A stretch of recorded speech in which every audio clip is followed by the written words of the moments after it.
Assalamualaikum warahmatullahi wabarakatuh. Hai anak-anak level 5. Pada hari ini Bu Amel akan memandu kalian tentang muatan pelajaran IPS, yaitu tema 2, subtema 2, mengenai bentuk-bentuk usaha dan pengaruh kegiatan ekonomi terhadap kesejahteraan masyarakat.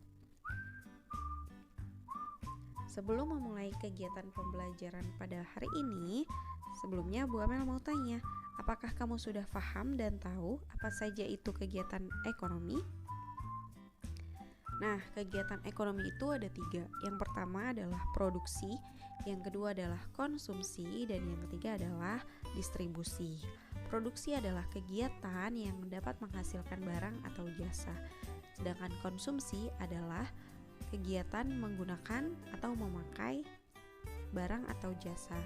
Kemudian yang ketiga adalah kegiatan menyalurkan barang atau jasa. Nah, di sini Bu Amel tampilkan itu kegiatan produksi pembuatan roti atau kue.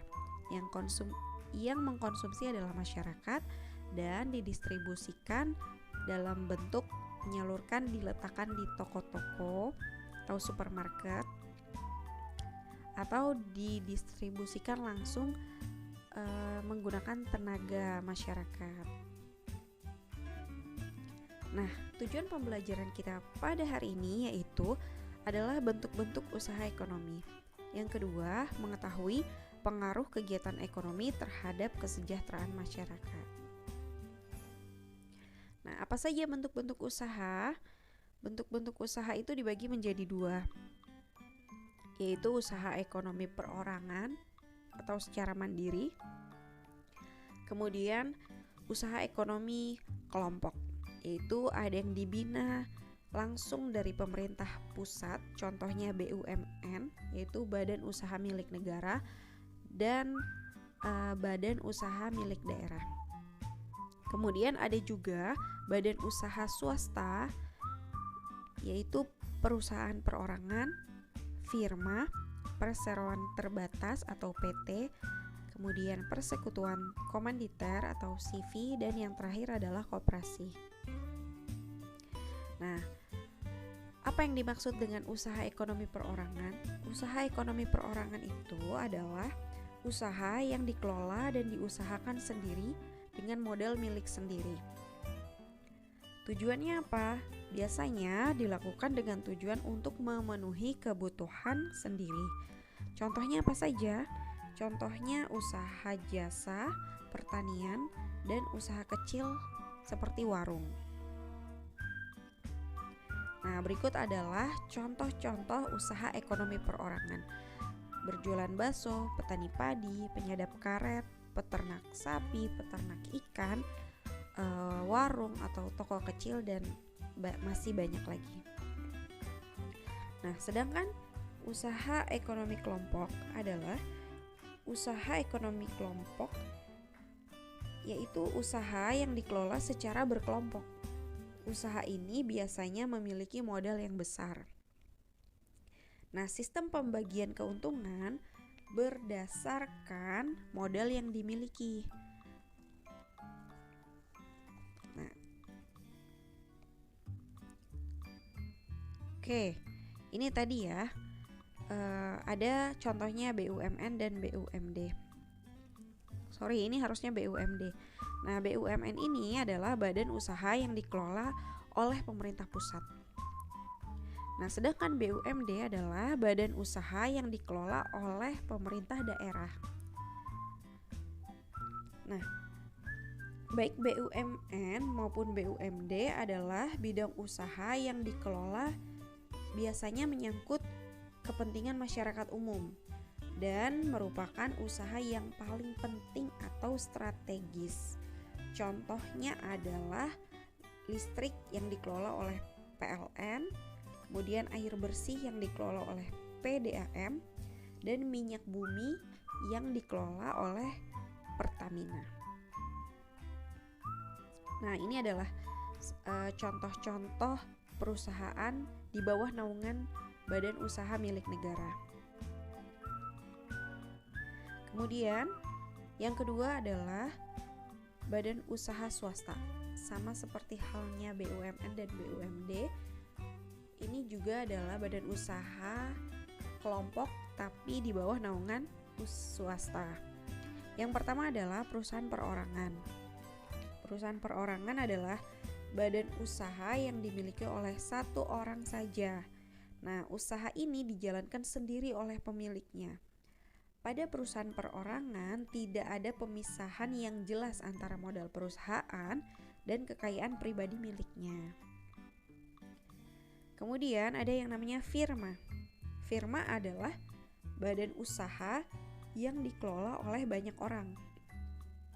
Pemilik-pemilik firma mempertaruhkan seluruh harta kekayaannya untuk mendukung usahanya. Jika salah satu anggota mempunyai hutang atas nama firma kepada pihak lain, hutang tersebut ditanggung bersama oleh seluruh anggota.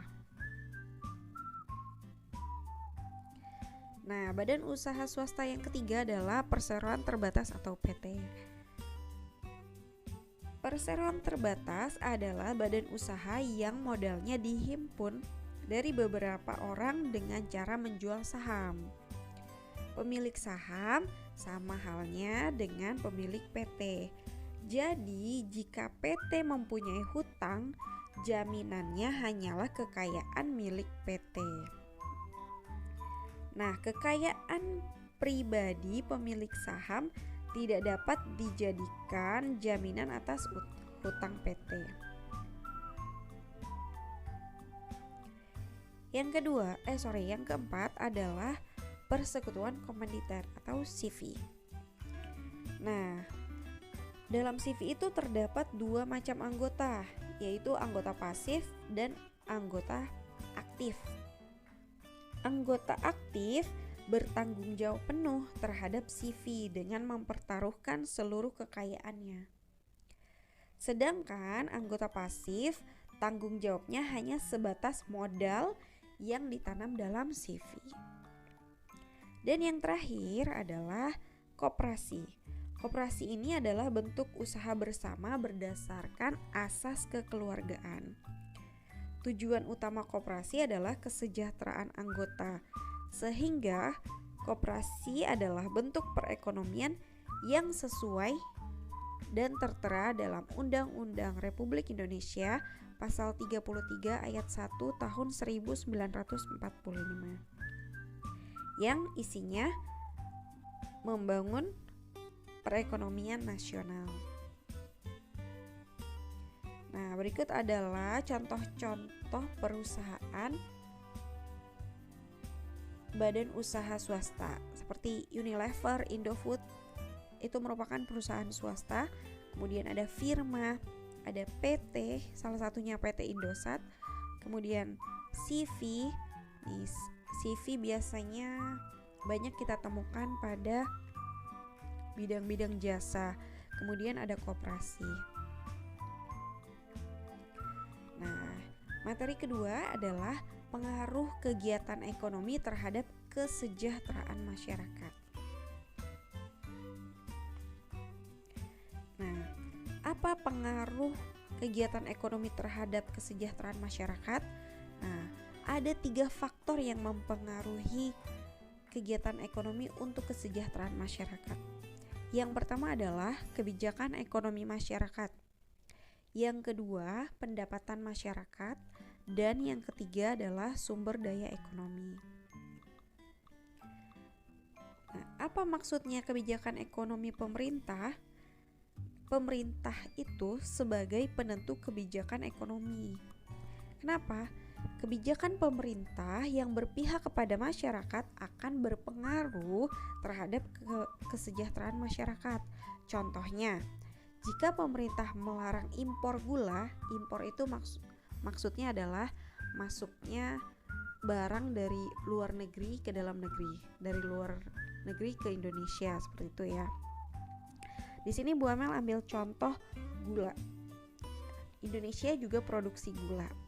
Nah, kalau pemerintah melarang impor atau masuknya gula dari luar ke dalam, agar petani gula yang di dalam negeri itu, yang di dalam Indonesia itu lebih laku di pasar.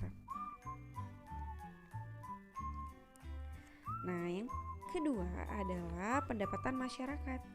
Maksudnya di sini adalah jika suatu barang, produsen harus memikirkan pendapatan masyarakat. Nah, jika pendapatan masyarakatnya rendah atau target penjualan kepada masyarakat yang berpendapatan rendah, kemampuan membeli barang juga akan rendah, begitupun sebaliknya. Dan yang ketiga adalah sumber daya ekonomi. Sumber daya ekonomi ini dibagi menjadi 4, ada sumber daya alam, sumber daya tenaga kerja, sumber daya modal, dan yang terakhir sumber daya kewirausahaan. Sumber daya alam itu adalah segala sesuatu yang disediakan alam, dapat berupa lahan, hewan, bahan tambang, tumbuhan, dan lain-lain. Sedangkan sumber daya tenaga kerja adalah tenaga yang dimiliki manusia untuk menghasilkan barang dan jasa. Ini biasanya SDM ya, sumber daya manusia. Nah, yang ketiga adalah sumber daya modal. Sumber daya modal adalah segala sesuatu yang dipakai untuk membantu menghasilkan barang dan jasa berupa alat atau mesin maupun uang.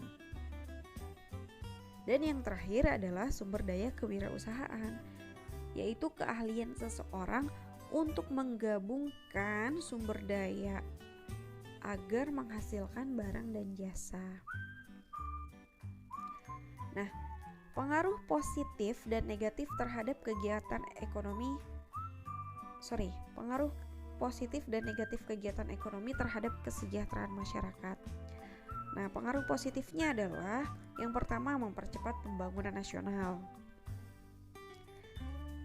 Yang kedua, ini terciptanya lapangan kerja dan mengurangi pengangguran. Yang ketiga, meningkatkan pendapatan nasional. Dan yang keempat adalah meningkatkan kualitas sumber daya alam.